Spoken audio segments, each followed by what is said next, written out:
प्रकरणात मोठी बातमी समोर येते। आता शरद पवारांनी थेट मुख्यमंत्री देवेंद्र फडणवीस यांना या प्रकरणामध्ये पत्र लिहिलंय। राज्यातल्या कायदा आणि सुव्यवस्थेवरून पवारांनी जाब विचारलाय। 9 डिसेंबर रोजी मस्साजोग गावचे सरपंच संतोष देशमुखांची हत्या झाली होती। मात्र महिना होत आला तरी देखील मारेकरी मोकाट असल्याची जनभावना असल्याचं शरद पवार यांनी या पत्रात नमूद केलंय। बीड परळी मधल्या गुन्हेगारीकडेही शरद पवार आणि फडणवीसांचं लक्ष वेधलंय। त्याचप्रमाणे हे प्रकरण लावून धरणाऱ्या लोकप्रतिनिधींना संरक्षण देण्याची मागणी देखील या पत्रातून करण्यात आली आहे।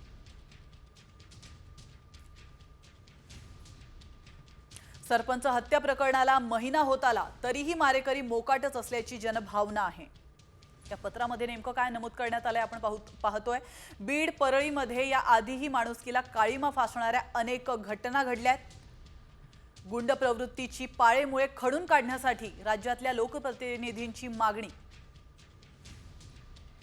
प्रकरण लावून धरणाऱ्या लोकप्रतिनिधींच्या जीवाला धोका असण्याची शक्यता असल्याचं देखील पवारांनी म्हटलंय।